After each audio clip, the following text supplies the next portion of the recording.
마가복음 14장 말씀 강론하겠습니다. 우리는 정말 어렵고 어려운 마가복음 14장 본문을 통과했습니다. 그때는요, 좀 머리가 지끈지끈 그랬거든요. 너무 복잡하고 좀 난해했던 건데, 그러나 그럴 때는 좀 단순화시켜서 핵심 포인트만 잡고 쭉 밀고 나가면 좀 그나마 풀렸거든요. 근데 이제 14장부터는 머리가 지끈거리는 것이 아니라 마음이 아려옵니다. 그리고 몸이 아파오기 시작합니다. 예수님의 죽음 직전에 있는 일이고 그 죽음이 갖는 비극성, 그리고 그로 인한 승리와 환희가 있겠지만 그것이 주는 제자도로의 부름이 우리로 하여금 몸을 고단하게 만드는 이유가 됩니다. 자, 오늘 본문을 바로 설명하도록 하겠습니다. 일단 본문의 맥락을 좀 살펴야 될 것 같습니다. 13장 때문에 약간 우리가 놓쳤을 수도 있기 때문에 흐름을 정리하겠습니다. 이 본문은 예수님의 고난주간 7일 동안에 있던 일 중에 하루이고요. 그래서 그 7일을 한번 정리하겠습니다. 첫째는 우리 현대인의 그 달력으로 얘기를 한다면 주일입니다. 일요일 날 예루살렘 성 입성하시죠. 종려나무 가지 흔들면서. 그리고 월요일 날 무화과 나무를 저주하고 성전을 심판하는 일이 있습니다. 화요일 날 그 성전 심판 사건 때문에 유대인들의 대표 그룹들이 한 그룹들 나와서 논쟁을 하죠. 무슨 권위로 하냐, 부활이 있느냐, 가장 큰 계명이 뭐냐, 뭐 이런 논쟁을 그 대표 그룹들과 벌이고 그 논쟁을 끝내고 나오시면서 마가복음 13장에 성전 심판에 대한 성전 멸망과 파괴에 관한 얘기를 길게 하셨습니다. 그러니까 일요일은 입성, 월요일은 성전 심판, 화요일은 논쟁을 하신 날, 그 다음 오늘 수요일입니다. 현대인 시각으로 수요일 날 바로 향유 부은 이 사건이 있고요. 수요일 날. 그리고 목요일은 어떻게 될까요? 목요일은 바로 최후의 만찬을 하시고 겟세마네 기도하시고 체포당하시는 겁니다. 그런 다음에 밤새 재판을 받으시면서 이제 우리 한국 현대 시간으로 금요일이 되면서 사형 언도가 되고 매질을 당하고 금요일 날 오후에 십자가에서 운명하시는, 그리고 안식일을 지켜서 하루 쉬시고 현대 시각으로 일요일 아침 새벽에 부활하십니다. 자, 이런 일주일간의 시간표가 그렇게 되고요. 그다음 맥락으로 본다면, 자, 늘 말했지만 성전 심판과 십자가 순환 당하심 사이에 있다고 그랬죠. 이제 십자가 순환 얘기로 들어가고, 그래서 성전 다음에 왜 십자가가 나옵니까? 성전 체제의 종말을 선언했기 때문에 십자가에 못 박히시게 되었다. 이 정도 맥락으로 보시면 되고요. 그 다음에 제사장 맥락으로 들어가겠습니다. 제사장 얘기들은요, 바로 앞 본문에서 마지막 때를 성전 파괴 때 깨어 기도하라, 준비하라, 경성하라 얘기를 했잖아요. 그러니까 이 제사장들과 나중에 나오게 될 제자들은 경성하지 못함, 준비하지 못함, 깨어있지 못함의 하나의 증거가 될 거고요. 이 여인은 깨어있음, 준비함을 보여주는 사례가 될 겁니다. 그래서 7일의 맥락, 그 다음에 성전 예고, 성전 심판과 순환 사이의 맥락에서 봐야 된다. 그 다음 세 번째 하나 더 추가한다는 것은 깨어있음과 깨어있지 못함의 결과를 대조적으로 보여주고 있다. 이 정도 보시면 되겠고요. 자, 이제 성전 얘기를 하겠습니다. 자, 이 제사장과 율법학자 서기관들이 나오죠. 앞에서 말씀드렸습니다. 성전 파괴에 대한 가장 큰 피해자들이 바로 이들이거든요. 그리고 가장 강력한 비판을 받았던 그룹이기도 하고요. 자, 이들이 예수님 어떻게든 죽여야 되겠다고 이제 최종 결론을 내리죠. 그런데 유월절 때는 피하자 그럽니다. 그 이유는 뭐냐면요, 백성들의 소동이 있다 그럽니다. 폭동이 있을 것이다.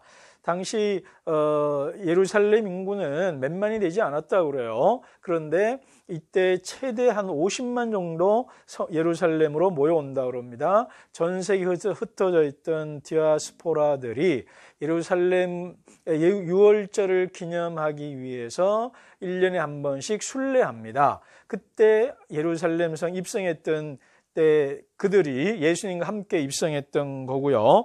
그리고 이때는 아시다시피 구약의 가장 핵심 사건이고 애굽에서 노예되었던 것을 해방하는 노예에서 해방되었던 것을 기념하고 기뻐하는 잔치거든요. 그러니 로마로부터 압제당하고 잘못된 성전으로부터 고통당하는 사람들이 이때를 기점으로 해서 해방투쟁을 벌일 가능성이 농후했던 거고, 만약에 예수를 체포하는 경우에 군중들이 보는 상황에서 체포하면 폭동과 반란이 일어날 가능성이 상당히 높은 때죠. 그죠? 이때 불에 기름 붓는 거죠.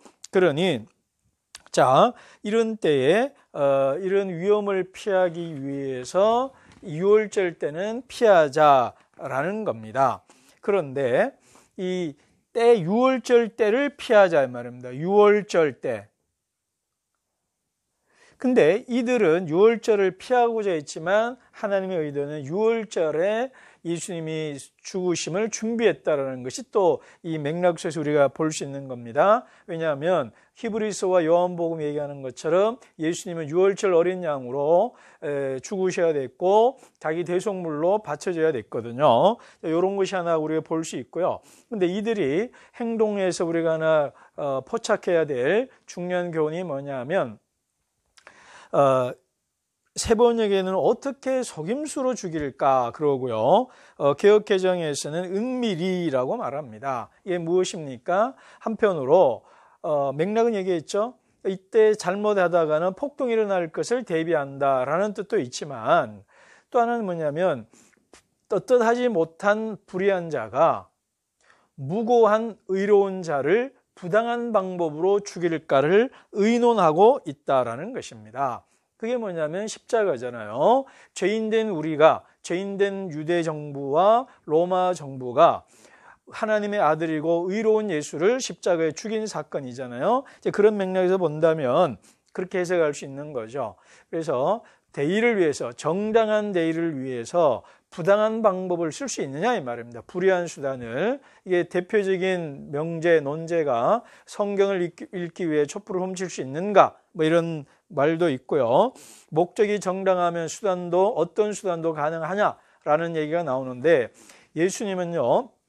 예수님의 위대함과 혁명은 올바른 대의를 위해서도 부당한 수단을 사용하지 않으셨다는 거고 타인을 희생시키지 않고 자기를 희생했다는 것에서 예수의 위대함이 또 메시지가 있습니다. 그러므로 대의의 올바름이 수단마저도 정당해주지 않는다. 이게 한국교회나 한국 정치를 바라볼 때 우리가 유용한 관점이 될 겁니다. 자, 이제 여인 얘기를 좀 할까요?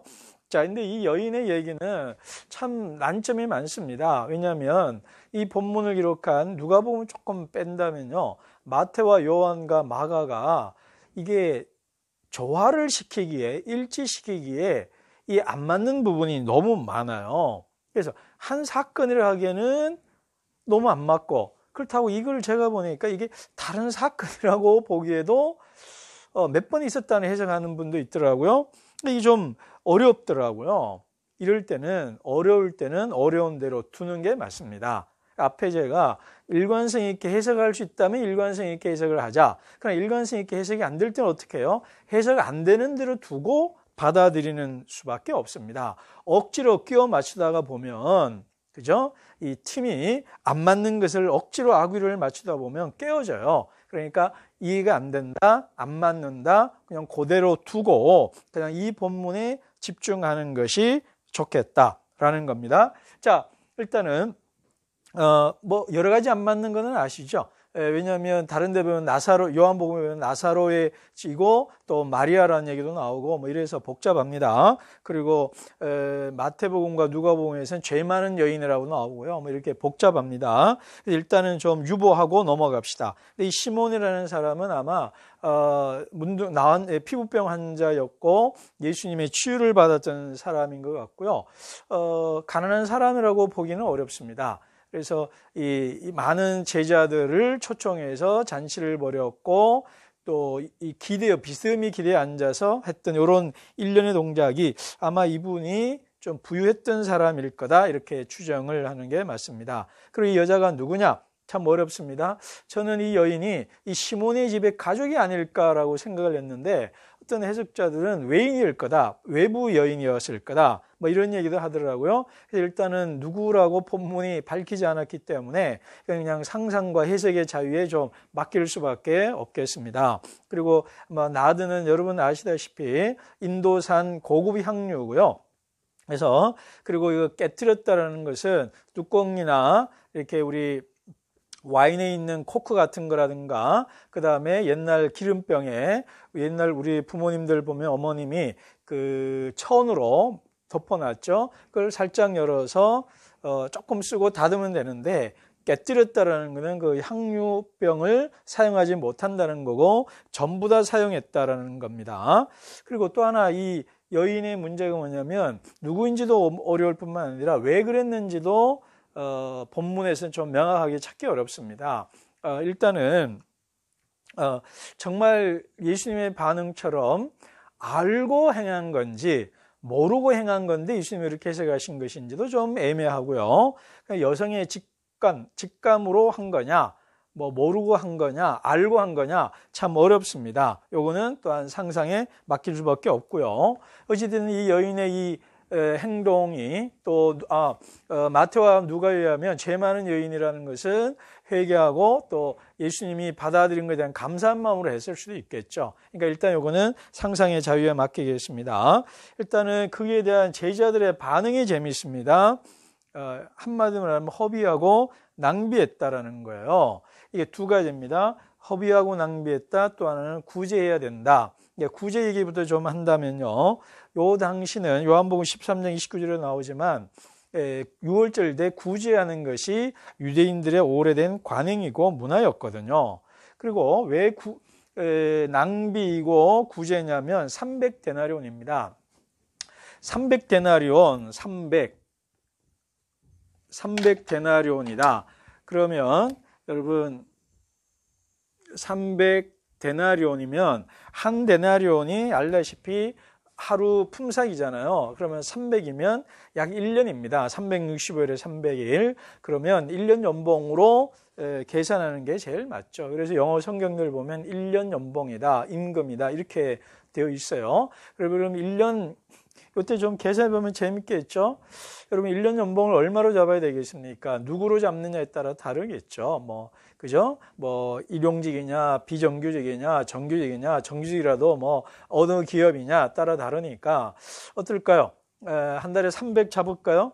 300 잡을 수도 있고 500 잡을 수도 있겠죠. 그럼 중간으로 합시다. 그냥 400으로. 그러면 한 달 400이면 1년이면 4,800. 그냥 계산해 이렇게 5,000입니다. 그러니까 간단하죠. 그러니까 예수님의 머리에 5천만 원어치를 그냥 기름을 부어버린 거예요. 여러분 어떻습니까? 낭비고 저 돈 아깝고 좋은 일에 쓸 수 있지 않았겠냐. 이런 반응이 대번에 나오지 않겠습니까? 저라도 그렇겠어요. 한 번에 그렇게 쓰냐 이거죠. 이거는 제자들의 반응이 제가 보기에 우리들 일반적인 반응과 닮아 있다. 이렇게 볼 수 있을 것 같아요. 그런데 여기 본문이 재미있습니다. 300데나리온을 계산하는 것은 마가복음 앞에 나옵니다. 그때는 200데나리온이에요. 오병이어 기적 일으킬 때 200데나리온이면 된다 그랬거든요. 그러니까 예수님의 행위에 대해서 돈으로 계산했단 말이에요. 여기도 돈으로 계산한단 말입니다. 무슨 얘기입니까? 제자들은 하나님을 위한 헌신을 자꾸 돈으로 계산하고 있다는 거예요.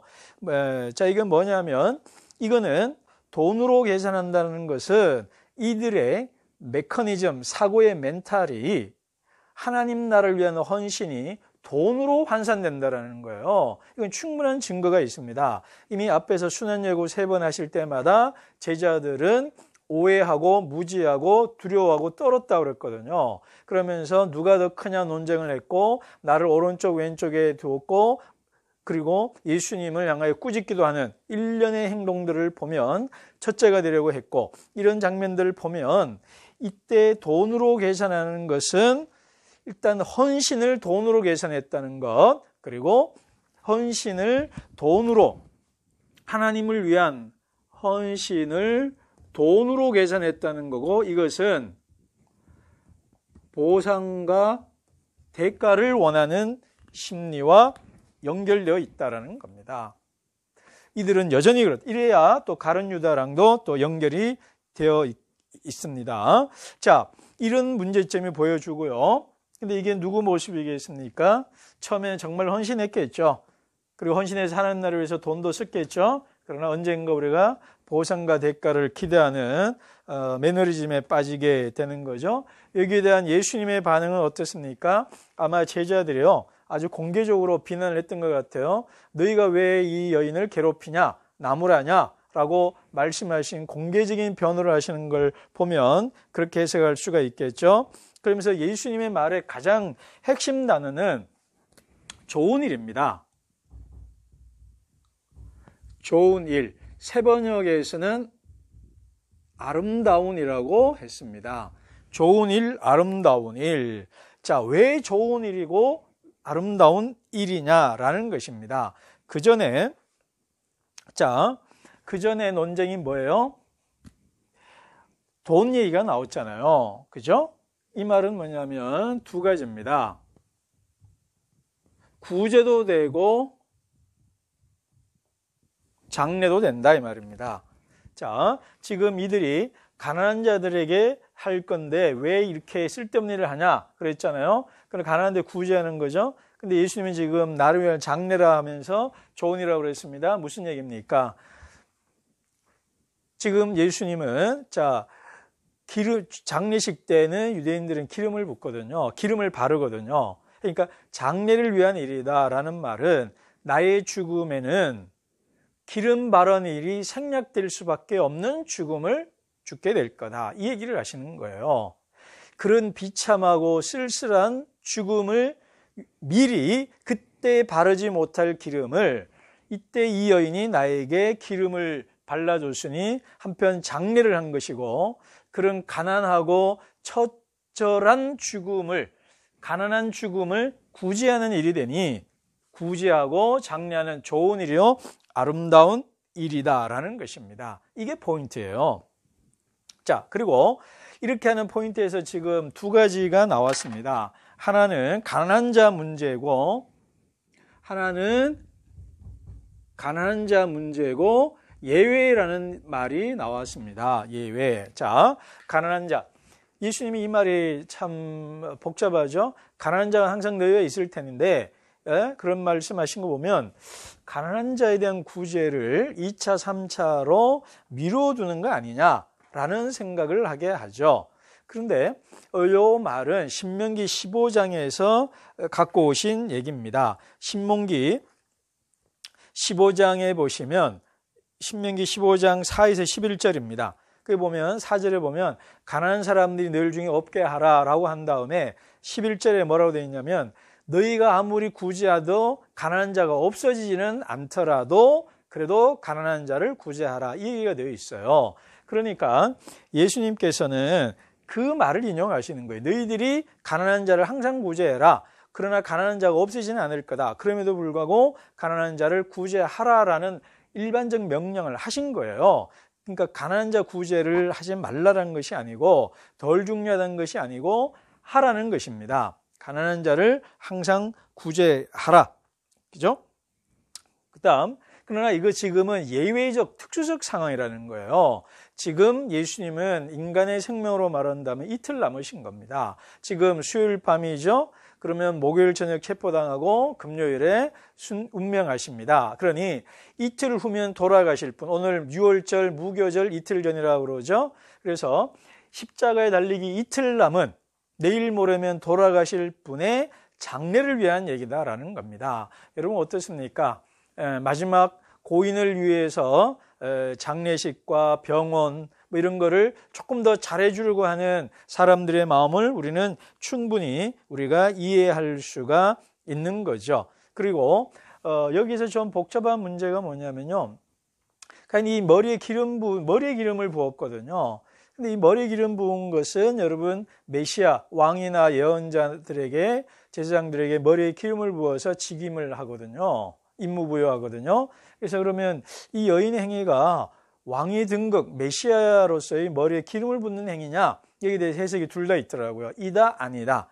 아니다라는 분은 이다라면 크라이스트 메시아라는 용어를 써야 되는데 안 썼다라는 거예요. 그렇지만 맥락상 왕의 등극으로 좀 보는 것이 해석들이 많더라고요. 그래서 이 여인이 왕의 등극과 장례를 동시에 했던 일이고 아름다운 일이다. 구제도 한 것이고 장례도 준비한 것이고 이런 많은 면에서 좋은 일이고 아름다운 일이다.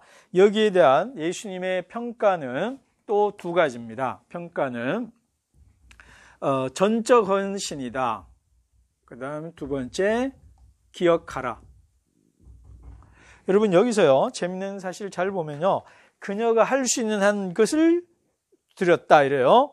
근데 앞에도 얘기했지만 두 랩돈 드린 과부 얘기처럼 자기가 가진 것을 드린 과부와 자기가 할 수 있는 것을 한 여인, 이 단어는 다르지만 뉘앙스는 좀 비슷해요. 그래서 자기가 가진 것으로 전적인 헌신을 한 여인의 모델이다라는 것입니다. 그런데요 여러분 우리가 이 여인을 기억하기 전에 예수 그리스도를 기억하면 좋겠습니다. 자기가 가진 전부를 드리신 예수님. 여인은 향유옥합을 드렸지만 과부는 두 렙돈을 다 드렸지만 예수님은 자기의 온몸에 물과 피를 흘리셔서 대속물로 우리를 위해 헌신하셨다 이 말입니다. 질문하겠습니다. 예수님의 십자가의 대속이 허비고 낭비일까요? 아니라고 대답한다면 이 여인의 헌신 또한 아니라고 우리가 말해야 할 겁니다. 그 다음 그녀를 기억하라라고 하죠. 그래서 그녀를 기억하라는 건 앞에 얘기한 겁니다. 좋은 일과 아름다운 일을 했기 때문에 그리고 구제도 한 거고 장례를 준비한 거고 왕의 등극을 준비한 거고 이런 거기 때문에 이 여인의 행위를 기억하라 이 말입니다. 기억하라는 말은 뭡니까? 그렇게 살라는 거죠. 그렇게 헌신하며 살라는 거죠. 보상과 대가를 기대하지 아니하고 자기의 전부를 바쳐서 충성하라라는 얘기를 하는 거고요. 자, 이제 유다 얘기로 넘어가겠습니다. 유다 얘기 구조는요. 유다와 제사장이 샌드위치 기법이라고 그러죠. 앞과 뒤에 있고 중간에 있고요. 또 수미상관이라 할 수 있죠. 그래서 제사장과 유대아가 이렇게 겹칩니다. 여러분 그 가룟 유다에 대해서는요. 제가 쓴 가룟 유다 딜레마라는 책이 있습니다.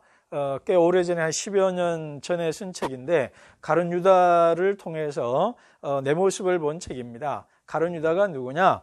나다라는 겁니다. 그리고 제가 야곱이 누구냐? 나다. 내가 야곱이다 했는데 처음에는 내 안에 가룟 유다의 모습을 보았습니다. 그래서 오늘 가룟 유다의 모습 얘기를 조금 할 텐데요. 자, 맥락에 보면 가룟 유다는 한편으로 제사장과 비교되게 돼 있고요. 다른 한편으로 여인과 비교되도록 구조가 짜여져 있습니다. 그 전에 가룟 유다가 왜 그랬냐? 뭐 책에 있는 건 얘기하지 않겠습니다. 조금 어렵습니다. 맥락상 본다면 메시아 이해에 차이가 있었던 것 같고 돈 문제가 있었던 두 가지 다 있었던 것 같아요.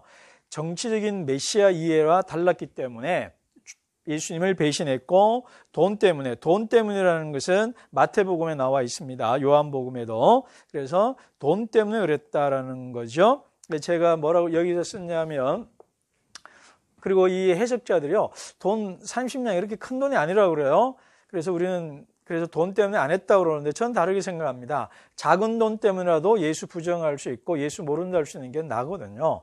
그렇기 때문에 어찌됐든 오늘 마가복음에서는 명료하지는 않다. 그러나 이 본문에서 우리가 중요시 보일 게 유다와 제사장을 비교해야 되고요. 두 번째는 여인과 비교해야 합니다. 제사장과 비교하면요, 너무 기가 막히더라고요.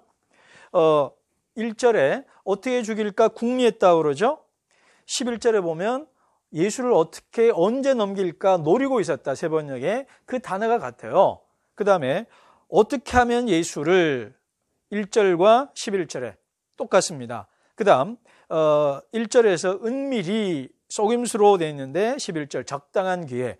그 다음에 어떻게 하면 예수를 죽일까, 예수를 넘겨줄까 넘어갔죠. 그러니까 유다가 하는 행동은 제사장과 다르지 않다 이 말입니다.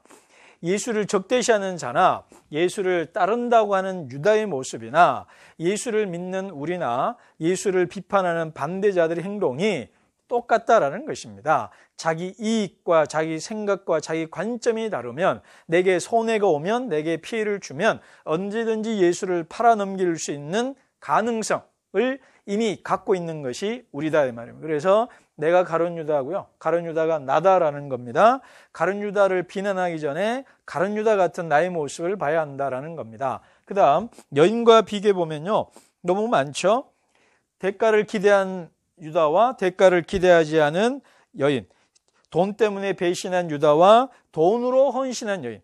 여러분, 돈이 악하지만 돈으로도 선하게 사용할 수 있거든요. 그리고 가룟 유다는 기억되지 않았으면 좋을 뻔, 태어나지 않았으면 좋았을 뻔, 또는 부당하게 불의한 자로 기억되고 의로움으로 기쁨으로 기억되는 여인입니다. 그래서 오늘 최종적인 말은 이렇게 정리하겠습니다. 나는 왜 헌신하는가? 내 헌신하는 이면에 과연 전적인 헌신인가, 어떤 대가와 보상과 칭찬과 명예와 타인의 시선과 타인의 인정 때문에 내가 그렇게 헌신하는가라는 나의 헌신의 동기를 살펴야 될 거고요. 그 다음 나는 얼마나 헌신하고 있냐 이 말입니다. 이 여인처럼, 두렙돈 과부처럼 전적인 헌신을 하고 있느냐, 예수님처럼 자기 전부를 드리는 헌신을 하고 있느냐, 일부를 갖고 자랑하고 과시하려 하는가라는 것, 또 마지막으로는 나는 어떻게 기억되는 사람인가, 가룟 유다처럼 기억될 것인가, 여인처럼 기억될 것인가를 오늘 본문이 묻고 있습니다. 오늘 본문은 가룟 유다가 아니라 예수님은 여인을 칭찬하고 기억하라고 말을 하고 있습니다.